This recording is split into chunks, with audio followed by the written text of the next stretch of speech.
नमस्कार, मैं भास्कर तिवारी, आप देख रहे हैं यूपीन्यूज़क्लिक.com। आज अयोध्या के ब्लॉक अमानीगंज के ग्राम सभा कोटिया में है। हमारे साथ मौजूद हैं यहाँ के ग्राम प्रधान जी, ग्राम प्रधान प्रतिनिधि जी, और हम इनसे बात करेंगे लॉकडाउन में क्या सुविधाएं रही सरकार की तरफ से, क्या इन लोगों को उपलब्ध कराया गया, 5 साल का विकास कार्य कैसा रहा, कितने विकास के आयाम खड़े किए हैं, आने वाले चुनाव में को लेके क्या रोड मैप है अगर दोबारा जीत के आते हैं प्रधान जी, तो क्या अगले 5 साल में क्या इनकी योजना है, यही सब जानकारी लेंगे। प्रधान जी, आपका बहुत बहुत स्वागत है। सबसे पहले अपना नाम बताइए। मेरा नाम अमर बहादुर सिंह है। आप प्रधान प्रतिनिधि हैं। जी, माता जी मेरे प्रधान है। माता जी प्रधान है, कामकाज आप ही देखते हैं। सबसे पहले ये बताइए कि जब लॉकडाउन की शुरुआत हुई थी तो जिलाधिकारी और सरकार की तरफ से आप लोगों को क्या दिशा निर्देश दिया गया था?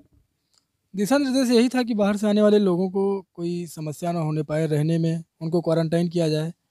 मान लीजिए उसमें किसी को कोरोना के लक्षण हैं तो उस गांव में फैलने ना पाए, इसके लिए उनको बाहर ही, गांव के बाहर ही क्वारंटाइन किया जाए और उनके रहने और खाने की समुचित व्यवस्था की जाए। इसके लिए कोई मध्य सरकार से? नहीं, सरकार की तरफ से जहाँ तक मुझे जानकारी है ग्राम पंचायतों को कोई मद नहीं मिला है, और ना ही हम लोगों के द्वारा ग्राम पंचायत से कोरोना के नाम पर कोई धनराशि निकाली ही गई है। सरकार ने कहा हर ग्राम सभा को 10,000 उपलब्ध कराया गया था। हाँ, वो एनम एनम और प्रधान के खाते में 10-10 हज़ार रुपये दिए थे सरकार ने, जो हर साल आता है स्वास्थ्य विभाग की तरफ से। कोई नई चीज नहीं। कोई नई व्यवस्था नहीं थी, बस सरकार का निर्देश था। और उस सरकार के निर्देश के क्रम में, चूंकि सारी योजनाएं सरकार द्वारा संचालित की जाती हैं, तो उसके निर्देश के क्रम में हम लोगों ने उसके निर्देशों का पालन किया। एनम के अकाउंट में आता है कि आशा बहू और आपका जॉइंट अकाउंट होता वो सा खाता होता है प्रधान और है? आशा बहू के साथ हुआ? आशा बहू के साथ, और प्रधान का सा पहले खाता। एनम के साथ पहले हुआ? एनम के साथ होता था, अब वो आशा बहू और प्रधान का सा खाता है, उसी में आता है। तो उसको उसको निकाल उसके लिए क्या मतलब जो निकाला गया था पैसा तो? उसको निकाल करके गांव में जो है दवाओं का छिड़काव किया गया था, और उसको जो है मास्क वगैरह भी? मास्क वगैरह वितरित किया गया था, और स्वच्छता से संबंधित जो भी जरूरी काम किए थे वो किए गए। लॉकडाउन में सबसे बड़ी परेशानी तब उत्पन्न हुई थी जब प्रवासी मजदूर आए थे, उनका राशन कार्ड नहीं था, राशन लेने में बड़ी परेशानियां होती थी। किस तरीके से उनको राशन कार्ड उपलब्ध कराया गया? अब आने के तुरंत बाद तो कार्ड बनना संभव नहीं था, इसलिए जो है आने के बाद उनको पहले तो उनकी व्यवस्था कराई गई। प्रधान, सचिव और कोटेदार तीनों के सामंजस्य से जो भी जैसी भी उनकी व्यवस्था थी, प्रत्यक्ष रूप से अप्रत्यक्ष रूप से उनकी व्यवस्था की गई। उसके बाद जो है शासन के निर्देश के क्रम में जो है फॉर्म भर के दिया गया, तो उन लोगों का राशन कार्ड बना। उसके बाद उनको राशन मिलने लगा। गांव का जो ग्राम सभा के प्रथम नागरिक हैं, और वो ना गांव के लोग ना विधायक को जानते ना सांसद को जानते हैं, वो सिर्फ अपने प्रधान को जानते हैं। कोई समस्या होती है सबसे पहले प्रधान के पास पहुंचते हैं। तो आपकी नैतिक जिम्मेदारी भी बन जाती है उनकी समस्याओं का समाधान करना।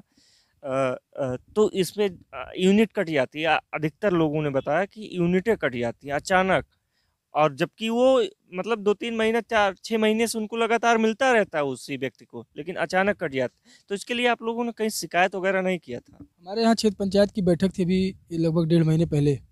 तो मैं अकेला प्रधान था ब्लॉक में जिसने इस मुद्दे को प्रमुखता के साथ उठाया था, कि मतलब जो है राशन कार्ड कट भी जाता है और जुड़ भी जाता है, और इसकी जानकारी ग्राम पंचायत को नहीं हो पाती।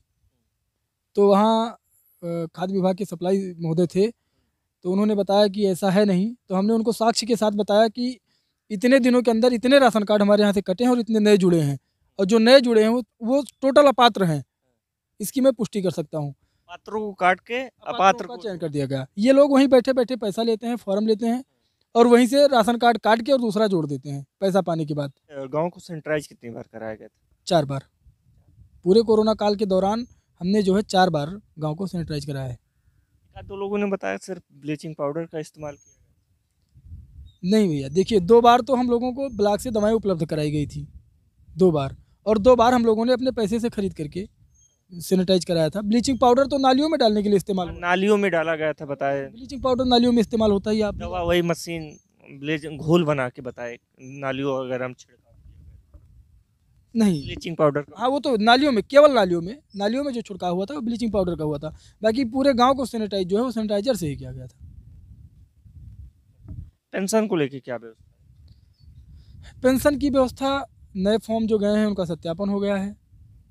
पेंशन मंजूर भी हो गई है, लेकिन उनके खाते में पैसा नहीं आ रहा है। है? मार्च मई का फॉर्म पड़ा, पेंडिंग में पड़ा रहता। पड़ा है फिलहाल। अब जो हमारे बीडीओ साहब आए हैं तो उन्होंने तत्परता दिखाई है, अब ब्लॉकों पर कोई फॉर्म पेंडिंग नहीं रह गया है। बता रहे थे कि दादी जी उनका फरवरी या मार्च में आपने फॉर्म जमा करवाया था और उनकी पेंशन काफ़ी दिनों तक नहीं आई। हाँ, तब ये तो भैया विकास भवन की कमियां हैं। जैसे आप तो जान ही रहे हैं कि हम लोग अब कर ही सकते हैं, रोल तो हम लोगों का पेंशन से भी खत्म कर दिया गया है। कहीं सिग्नेचर तक प्रधान का, अधिकार तो छीन लिए। आधे अधिकार जो है प्रधानों के वो छीन लिए जा रहे हैं। जो भी मतलब जनहित का, इसके लिए आप लोगों को संगठन नहीं करते? अब संगठन करता भी नहीं है और सरकार सुनती भी नहीं है, दोनों बातें हैं। मतलब सरकार शासन की मंशा जो है वो ईमानदारी की तो बहुत है, लेकिन वो कर्मचारियों के माध्यम से शायद वो ग्राम पंचायत को टारगेट बनाना चाह रहे हैं कैसे भी। किस तरीके के टारगेट? टारगेट जैसे कई तरीके का होता है, जांच का दिखावा, बहुत चीज़ों का दिखावा। जांच के आड़ में अवैध अब जब हम लोगों को तो लगता है कि जैसे हमें जहाँ तक जानकारी है कि अगर जितनी निधियाँ चल रही हैं सरकार की, उनमें सबसे ईमानदारी से काम अगर कहीं होता है तो ग्राम पंचायतों में होता है। बिल्कुल। ये विधायक और सांसद निधि से हम भी देखे हैं कि यहाँ सबसे ज़्यादा साफ सुथरे तरीके से होते हैं, कम से कम कमीशनबाजी तो नहीं होती है ना। चलिए आगे बढ़ते हैं। 5 साल की उपलब्धियाँ क्या रही हैं? अब उपलब्धियां तो इस शासनकाल में सरकार की हैं, इसमें प्रधानों की कोई उपलब्धियां रह नहीं गई हैं। लेकिन सरकार से जो मद मिला है उसमें ग्राम सभा में इंटरलॉकिंग कार्य, जो ज़रूरत की चीज़ें थी, नाली जहाँ जल भराव की समस्या थी, और इंटरलॉकिंग, इस तरीके का जो काम आवश्यक था वो किया गया। पंचायत भवन हमारे गांव में पहले से ही मौजूद था, उसका कायाकल्प किया गया। प्राथमिक विद्यालयों का कायाकल्प किया गया और सामुदायिक शौचालय बनवाया गया, और जो भी शासन का निर्देश था उन कामों को लगभग लगभग पूरा किया गया है। 2 दिन पहले हुआ था कि हम अखबार में ही पढ़े थे, आपका गांव शामिल था जो आ, 10 दिसंबर से 25 दिसंबर के बीच में सबसे ज़्यादा धन निकासी जिस ग्राम पंचायत में की गई है आ, उनका उनकी जांच की जाएगी और हर ब्लॉक से 5 गांव का नाम चयनित किया गया था सरकार की तरफ से या प्रशासन की तरफ से। उसमें आपका गांव नाम था, क्या उस पे क्या राय? ठीक ही राय है हमारी। अगर गांव पंचायतों में धन निकासी 10 दिन में 15 दिन में हुई है तो वो शासन की मंशा है, तो जांच हो रही है, उसमें जिले के अधिकारियों का कहीं कोई दोष नहीं है। कहते हैं, नल मरम्मत के कार्य पे इस तरीके से मत काम। हैंडपम्प मरम्मत के नाम पर कोई भुगतान ही नहीं किया है हमारी ग्राम पंचायत में इन 10 दिनों के अंदर। और रिबोर का भुगतान हुआ है तो रिबोर हुआ है, उसका भौतिक सत्यापन किया जा सकता है, और जो भी भुगतान हुआ है उन कार्यों का भौतिक सत्यापन किया जा सकता है। जिले के अधिकारियों की भी शायद यही मंशा है कि अगर कार्य हुए हैं, कार्य का भौतिक सत्यापन होता है, अगर सही है तो कोई वो नहीं है। चलिए ये रही सब। अगली कार्यकाल की बात, अगर जनता आपको दोबारा चुनती है तो क्या योजना है, क्या रहेगा कि अगले हम 5 साल में क्या वादा करके जाएंगे कि आप हमें चुनिए, हम ये काम करेंगे? रोड मैप क्या है, योजना क्या है? देखिए, अगर सच्चाई की बात की जाए तो वादा तो अब कोई प्रधान कर ही नहीं सकता है, क्योंकि कार्य तो शासन की मंशा के अनुरूप होने हैं। 2.5 साल जैसे बीते हैं। बस केवल जनता के बीच में झूठ ही बोलना रह गया है। काम तो सरकार कराएगी अपने हिसाब से। तो वादा करने वाला आदमी अगर वादा करता है तो आप ये समझिए कि वो 100% झूठा ही वादा कर रहा है। तब भी तब भी जैसे वो जनता के सुख दुख में अपने शरीर से खड़ा है, सुबह शाम उसको हाजिर है उसके सुख दुख में हाजिरी लगाने के लिए।